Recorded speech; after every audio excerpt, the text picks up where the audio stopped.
Uma geração contará a outra a grandiosidade dos seus feitos.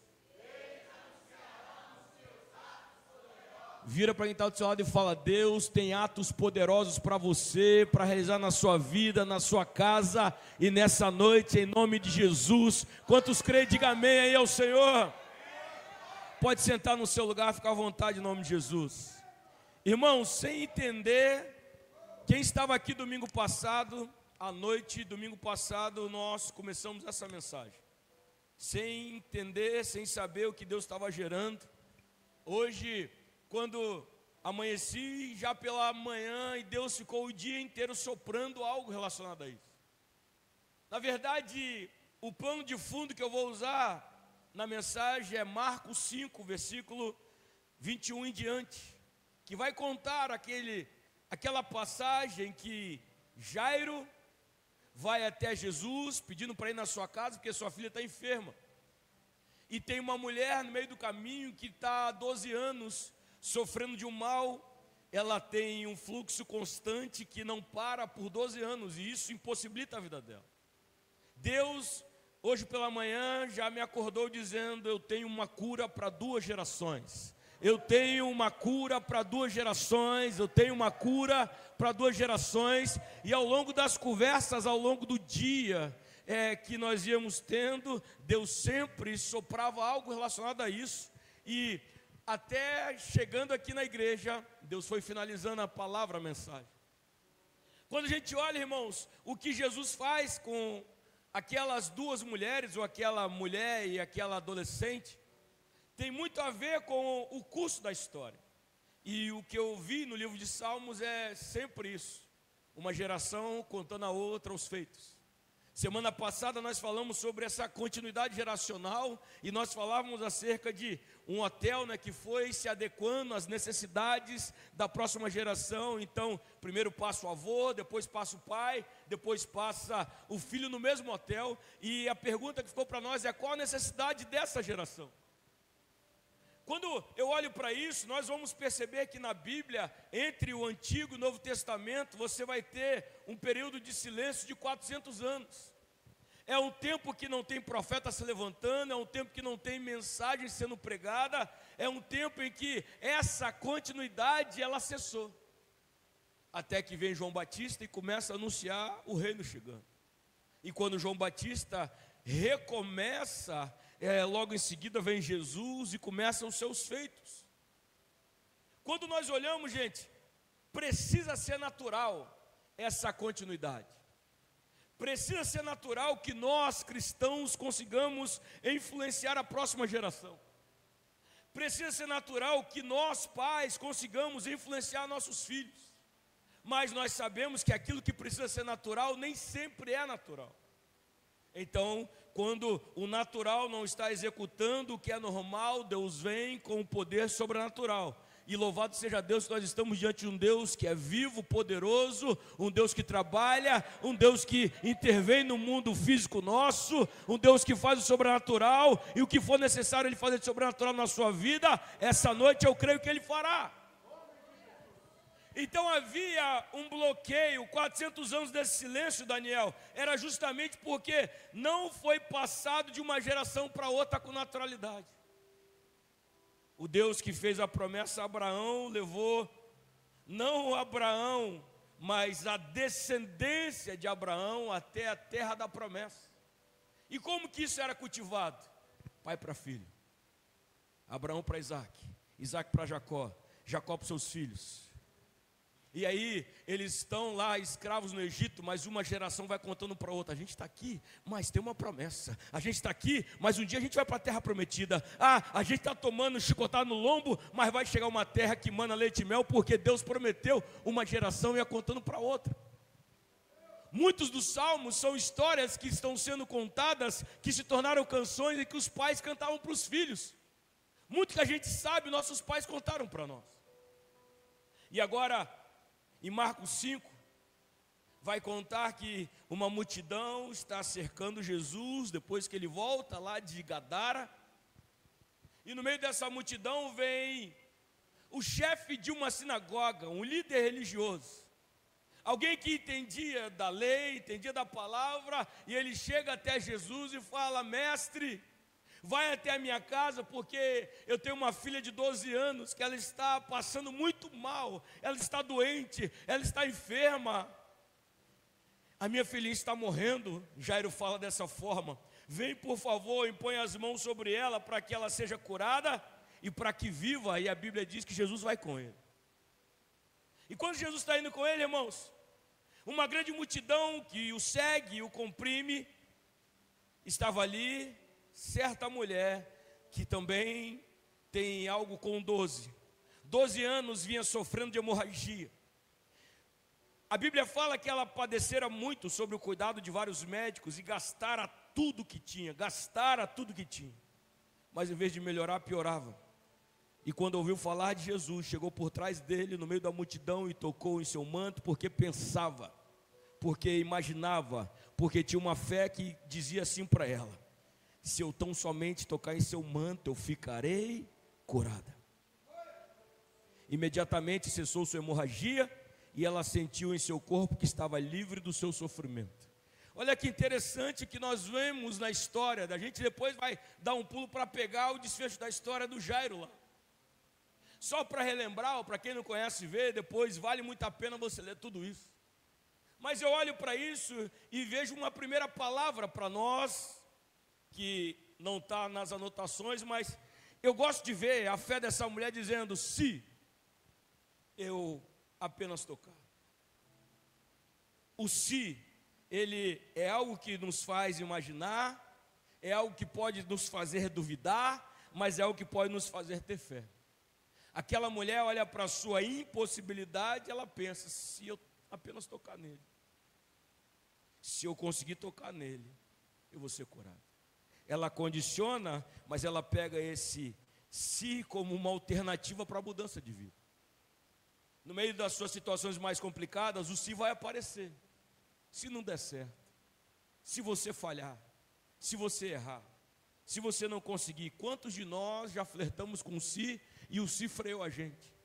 Eu quero dizer para você: não use o se de forma negativa para você, mas comece a olhar para a sua impossibilidade e comece a pensar: e se Jesus quiser agir? E se Deus usar esse caminho para me abençoar? E se for por essa porta que Deus tem vitória para mim? E se der certo? E se Ele liberar a bênção para mim? Ei, comece a saber que no mesmo lugar onde a dúvida brota, é daí que vai nascer a fé, é daí que vai nascer a fé. Do mesmo lugar onde as impossibilidades estão, é daí que o milagre vai surgir. E eu creio que se Deus quiser, essa noite você sai daqui carregando uma vitória espetacular, sobrenatural, porque eu sei que Ele está na casa.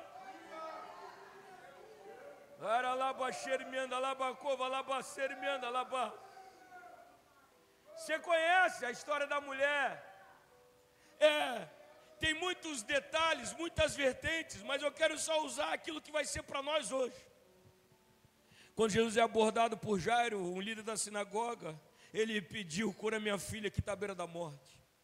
E quando ele é interrompido por essa mulher de 12 anos, a mulher, 12 anos de enfermidade, a mulher toca nele, e a mulher é sarada. Mas o lugar que a mulher toca, irmãos, chama muita atenção. Ela precisa vir de uma maneira que ela não vai ser descoberta, porque a lei dizia que ela não podia tocar em ninguém. Então ela viveu 12 anos da sua vida longe dos seus afazeres, longe da sua família. Ela vê a sua vida não parada, mas piorando, porque tudo que ela tem, ela vai gastando, até chegar em um ponto. Mas quando ela chega para tocar em Jesus, ainda que no meio da multidão de forma secreta, ela vai tocar na orla das vestes dele. Quando a gente olha para isso, o lugar onde ela toca, você que já viu um talite, aquele manto que fica no ombro dos judeus, ele tem umas cordinhas nas laterais ali, como se fossem amarradas. As vestes dos sacerdotes eram do mesmo jeito. Aquela mulher, o lugar que ela toca exatamente ali. Sabe o que isso significa lá em Números? No capítulo de número 15, o verso 37 em diante, fala o porquê que isso deveria ficar na orla dos sacerdotes. Era uma referência literal à palavra de Deus, à lei do Senhor. Sabe o que eu aprendo, Sônia? Quando essa mulher está fazendo isso, ela está dizendo: eu gastei tudo que tinha, eu tentei de tudo, eu fui no tratamento tal, eu busquei ajuda em tal lugar, eu vi que isso aqui daria certo, mas não deu. Hoje sabe onde eu vou me voltar? Eu vou me voltar para a palavra. Hoje eu volto para a palavra. Hoje o lugar que eu quero extrair virtude vai ser da palavra. Hoje eu vou tocar na palavra. Hoje eu vou buscar a palavra, porque se eu somente tocar na palavra e ser tocado por essa palavra, eu sei que eu vou ser transformado. O lugar que ela toca, gente, é o lugar que refere-se à palavra de Deus. E o profeta Amós diz que chegará um tempo em que Deus enviaria fome sobre a terra. A fome seria da palavra. Coma a Bíblia, se alimente da Bíblia, tenha ela como seu livro de cabeceira, ame ela, porque aquilo que está escrito aqui é verdade, é atual e vai mudar a sua história, da sua casa, da sua família e tudo aquilo que você colocar diante do Senhor. 12 anos, tentei de tudo, mas não tentei a palavra. Eu vou tocar na palavra. Ela toca na palavra, ela encontra o Jesus da palavra. Muitas vezes a gente, quando prega, fica muito aqui na mulher. Hoje eu vou só usar ela como referência para completar a jornada da história. Jairo está dizendo: olha, minha filha está lá esperando. E só quem sabe o que é uma enfermidade, sabe que cada segundo é precioso. E agora Jesus está parado, curando uma mulher.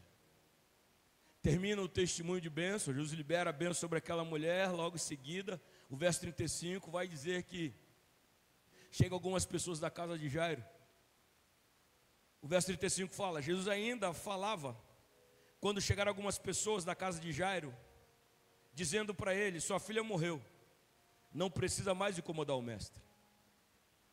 Olha o que a Bíblia diz: não fazendo caso do que eles disseram, Jesus disse a Jairo: não tenha medo, tão somente creia.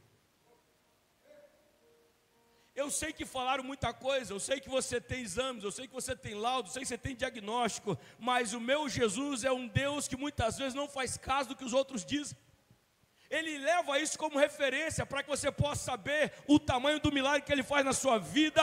Então não pegue isso como ponto final na sua história, mas como lugar para onde o Senhor trabalha. Ele é o Deus das impossibilidades, Ele é o Deus que nunca está atrasado, Ele age no plano perfeito. O que é 12 anos de enfermidade? O que são alguns minutos de morte? Ei, nós estamos diante de um Deus que tudo pode fazer e que resolveu fazer essa noite. Então creia igreja, creia mulher, creia homem, creia jovem, essa noite está diferente, porque Ele está em ação sobre nossas vidas.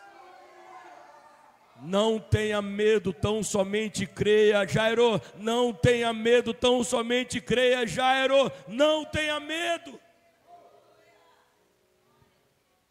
Só que se a gente falou da palavra, Néia, o interessante da história é que Jairo entende da lei. E se aquela mulher imunda tocasse alguém, essa pessoa também estava imunda. E agora a mulher confessou: já aldeia diante de todo mundo, eu que toquei no Senhor. Eu estava imunda, toquei no Senhor.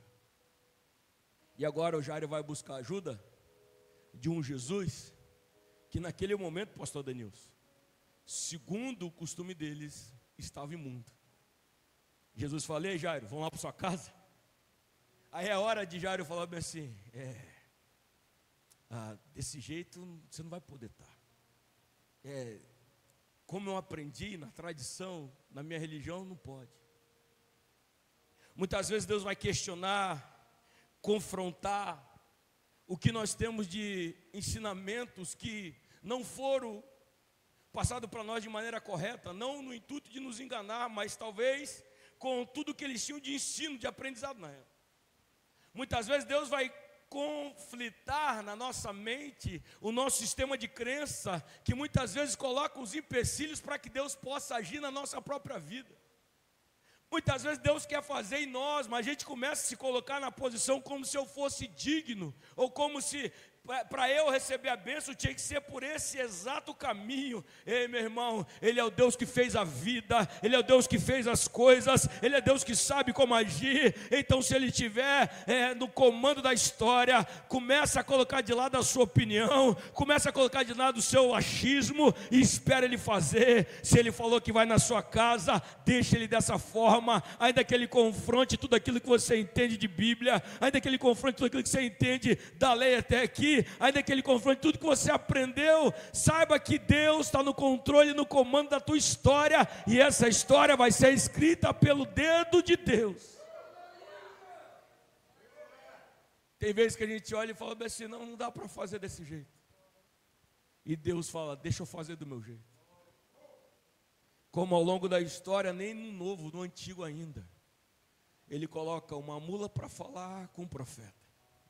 Ele coloca uma menina escrava, cativa, para liberar a palavra de cura sobre alguém que nem do povo de Deus era, sobre aquele que levou ela como refém. Meu irmão, quando Deus quer fazer da forma dele, a gente só espera. A gente não tem que compreender tudo, por isso a palavra diz confiar. Se fosse para entender tudo, Deus queria, Ele sentaria a gente na mesa, explicaria tudo, mas a gente não consegue entender. O cara que quis entender tudo, Deus colocou ele para sentar e falou, Jó, agora eu vou falar contigo, toma aí. O que Jó faz no final? Te conhecia só de ouvir falar, agora os meus olhos te veem. Continuo sem entender muita coisa, mas eu já vi o Senhor no meio de tudo isso, isso vale a pena. Jairo, você sabe que eu não poderei ir lá, mas tem outra escolha, tem outra opção. Tem vezes, é por isso, irmãos, que tem situação na nossa vida que Deus vai permitindo a gente ir até o limite. Porque só quando chega no limite é que a gente começa a ver o que é a vida de verdade para nós. A necessidade extrema, a urgência extrema, é nesse dia que você ora mais, é nesse dia que você jejua mais, é nesse dia que você busca mais a Deus, é nesse dia que você começa a fazer uma corrente, é nesse dia que você começa a pedir amigos para orar, para buscar, porque você sabe aquilo que é necessário para você. Mas eu digo, existe um lugar que você não precisa chegar até isso, é só se derramar diante do Senhor, é só se entregar diante dEle, que aquilo que você veria no final da história, Ele pode fazer hoje, Ele vai fazer agora, porque esse Deus é o Deus do já, é o Deus que quando Ele pega para fazer, tão somente creia, tão somente creia, tão somente creia, Ele vai agir. Ele vai agir. Vira para quem está do seu lado e fala, Ele vai agir. Vira para quem está do outro lado e fala, Ele vai agir.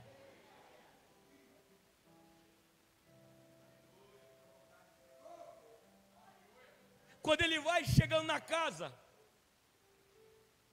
ele encontra muita gente chorando.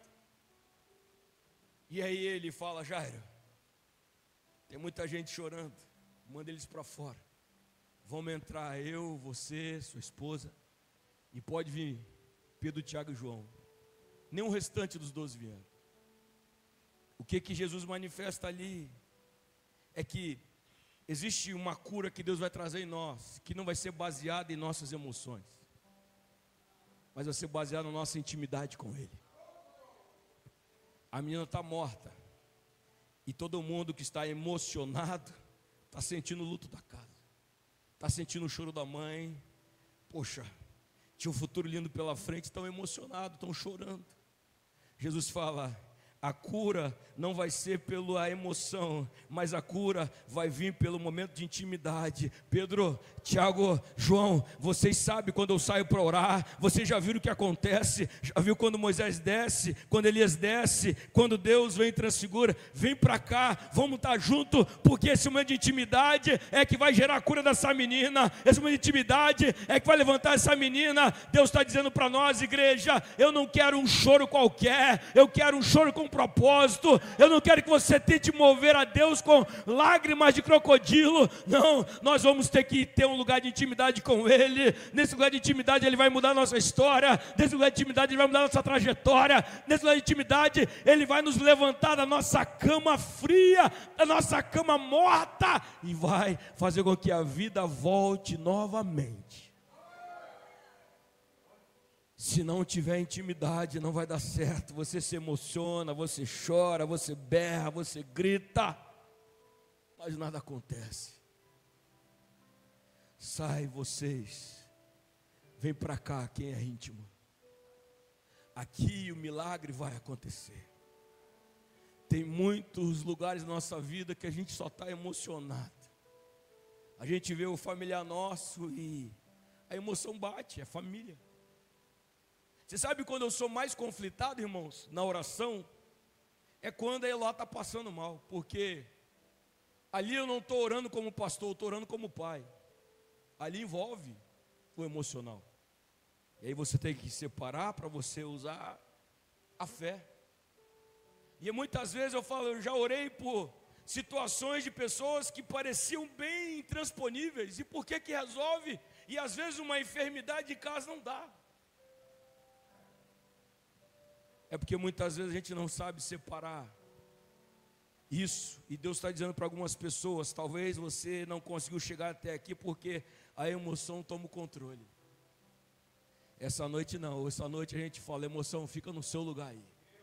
O meu Deus não é um Deus emocional, o meu Deus não é um Deus que eu tenho que sentir, o meu Deus é um Deus que eu tenho que crer, e quando eu começo a crer, eu estou nesse ambiente de intimidade, quando eu começo a entender como Ele trabalha, estou nesse ambiente de intimidade, e eu vejo o sobrenatural acontecendo. É interessante que Pedro, ele consegue reproduzir um milagre como esse, os outros discípulos não. Lembra lá em Atos, quando Dorcas está morta? Pedro vai lá e dá uma palavra e Dorcas se levanta. Por quê? Porque Pedro viu Jesus fazendo.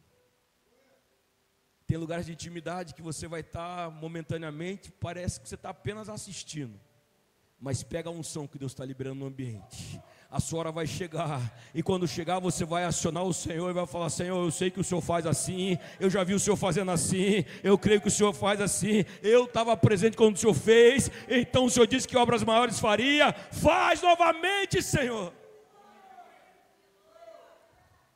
Como pastor, como que eu vou ver isso? Dá uma lida nisso aqui, irmão. Nenhum milagre aqui é finalizado, todos eles estão em andamento. Se Ele fez no Gênesis, Ele pode fazer aqui. Se Ele fez Apocalipse, Ele pode fazer aqui. Se Ele fez no intervalo de um para o outro, Ele pode seguir fazendo, porque Ele é o mesmo ontem, Ele é o mesmo hoje, Ele será eternamente. Então comece a crer, comece a absorver dessa palavra e veja a transformação acontecendo. Duas coisas eu termino na mensagem para a gente ter um tempo de orar ao Senhor. Jairo vai publicamente chamar Jesus para ir na sua casa. Só que a menina é curada secretamente, sem que ninguém veja da multidão.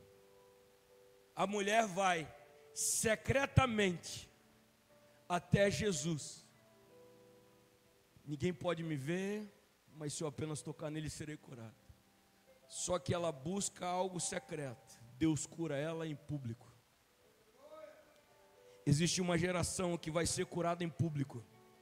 E existe uma geração que vai ser curada no secreto. Existe uma geração que o Senhor vai curar no meio de outras pessoas, como eu creio que essa noite é uma noite de cura. Mas existe uma geração que Deus vai curar no secreto, Deus vai trabalhar no secreto, Deus vai mover ela no secreto. Ainda que você venha a público pedir, ainda que você venha a público clamar, Ele quer curar você no seu íntimo, Ele quer levar você para um ambiente secreto, para um ambiente particular, para que ali Ele fale ao seu coração e para que ali Ele comece a mover você de forma completa. Começou público, termina secreto. Começou secreto, termina público. Quem faz é Ele.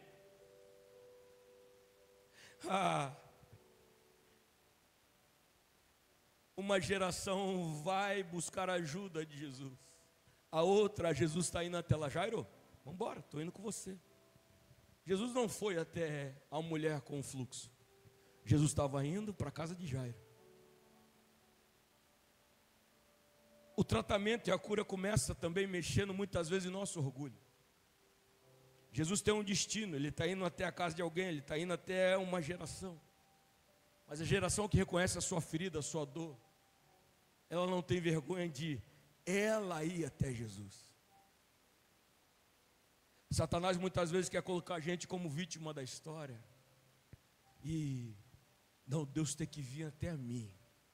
Meu irmão, minha irmã, é tanta coisa para Deus fazer. Se Ele fosse como a gente, se eu souber que Ele está passando, vai aonde Ele está e toque nele, porque tem um porquê de nós irmos. Eu entendo. Jesus vai até a casa de Jairo porque Jairo é pai, está clamando pela filha. E eu entendo, aquela mulher, ela não tem ninguém por ela.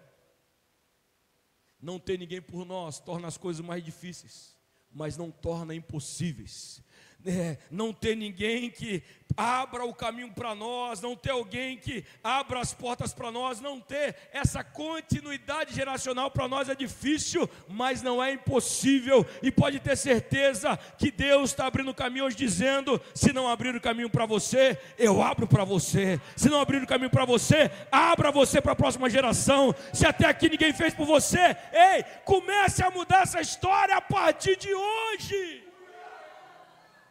Ah, não, ninguém fez por mim. Ei, então comece a mudar uma geração contra a outra dos feitos poderosos.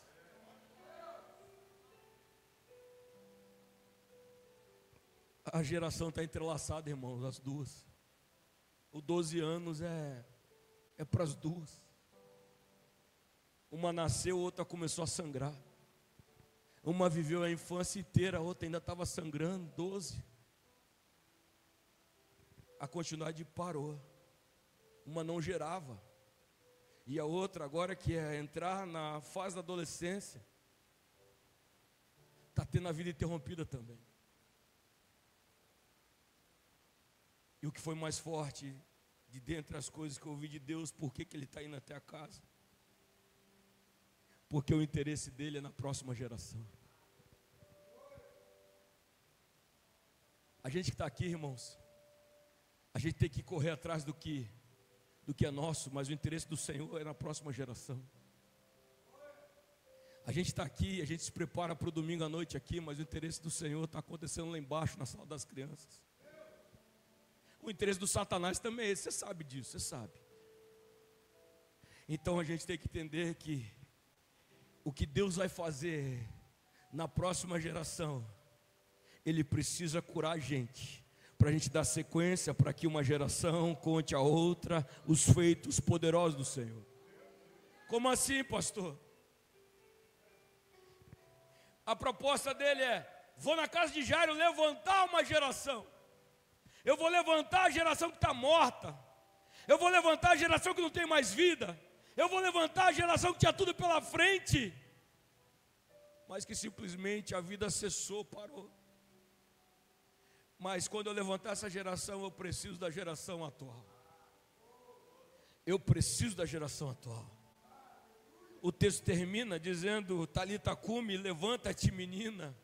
E quando ela fica de pé, Jesus fala bem assim com os pais: dê alguma coisa para ela comer.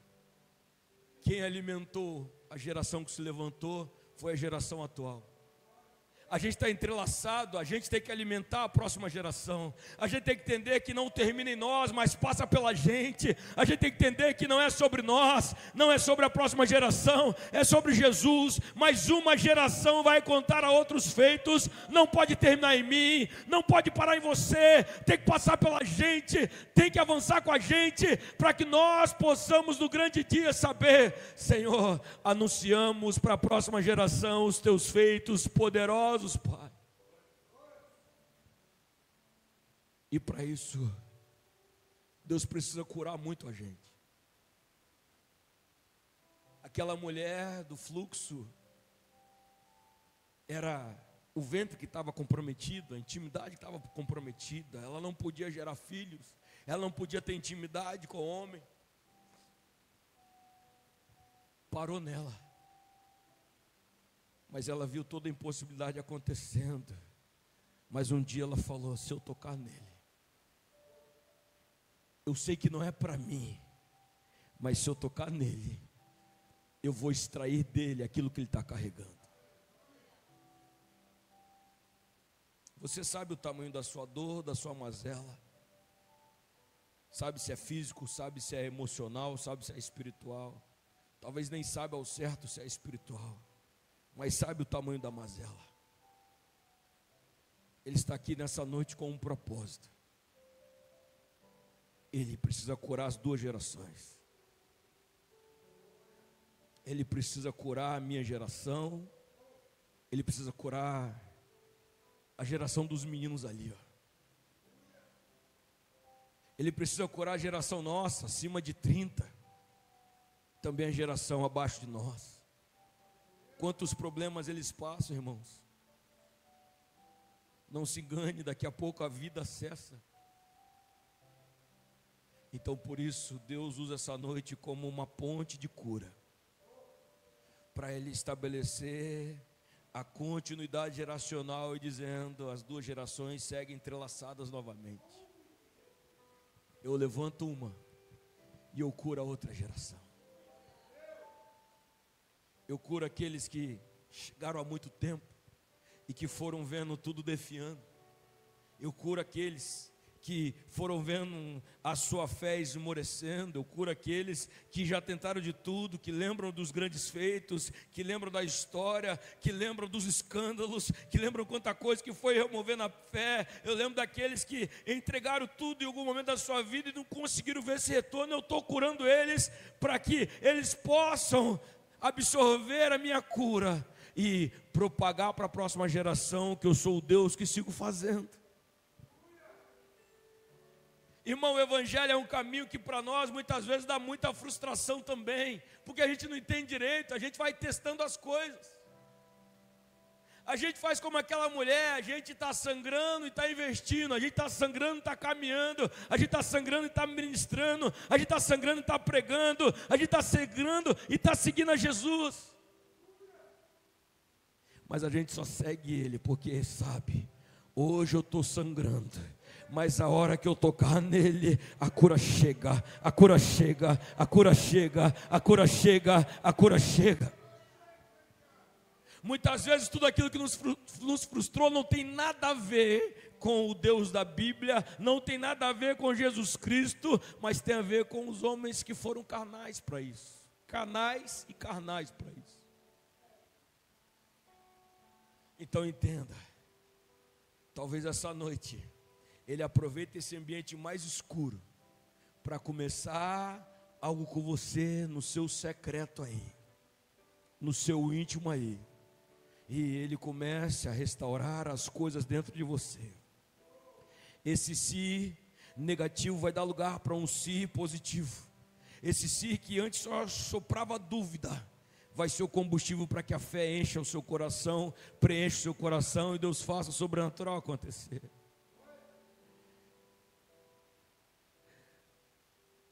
A filha de Jairo tinha pai. Aquela mulher não tinha ninguém por ela. Mas hoje nós temos o nosso Jesus por nós. Você não é mais sozinho, irmão. Você não é mais sozinho, irmã. Eu não tenho ninguém por mim. Ei, tem sim. Você tem o Deus Pai. Você tem o Deus Filho. Ah, mas eu não consigo sentir. Você tem o Deus Espírito Santo. Está aí com você. Está aí com você, está aí com você, está aí com você, caminho com você, está na sua casa com você, está na sua empresa com você, está no transporte com você, está sempre com você.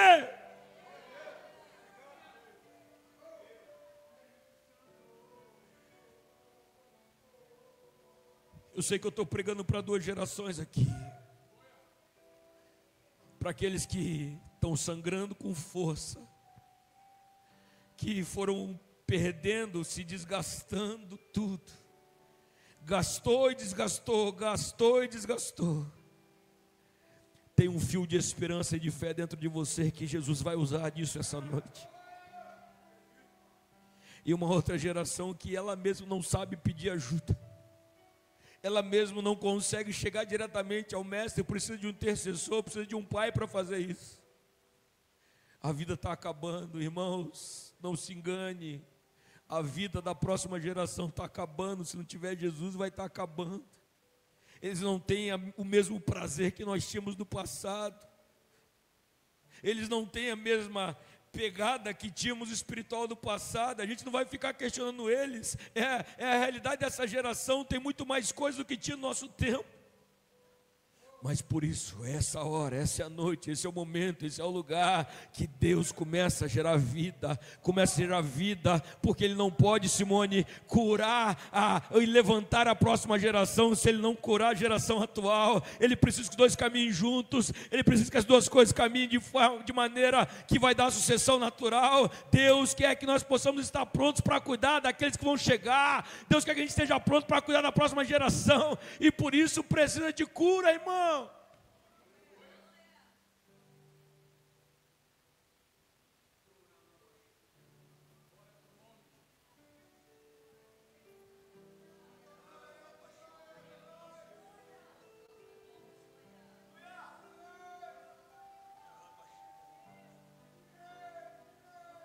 De tantas palavras de José em Gênesis, eu amo quando ele fala com seus irmãos, quando ele revela a sua identidade para os seus irmãos, e ele diz: não tenha medo, Deus me enviou para cá antes de vocês, para preservar um remanescente. Quando ele fala aquilo, irmãos, ele está com o coração transbordando cura, porque só pode oferecer cura quem já foi curado, mas só pode oferecer cura quem já provou do gosto amargo da dor, irmãos. A cura a gente não compra, a gente não vê necessidade dela até precisar dela. Então às vezes você está passando por alguma coisa antes dos demais, é Deus trabalhando em você para trabalhar no próximo. Esse 12 não está ali em vão. Esse 12 está mostrando a conexão que tem nas duas. São duas mulheres. É a conexão. Ele é o nosso noivo. Nós somos a noiva. A igreja é a noiva. Ele quer curar a gente. Ele quer curar a gente dos traumas. Quer curar a gente das enfermidades. Quer curar a gente de todos os sintomas que nos roubam a vida abundante dele. Não quer deixar a gente aquém da sociedade, e também não quer que ninguém fique aquém da igreja. A gente tem que saber que ele morreu por todos nós, e a obra de redenção dele é completa para todos nós.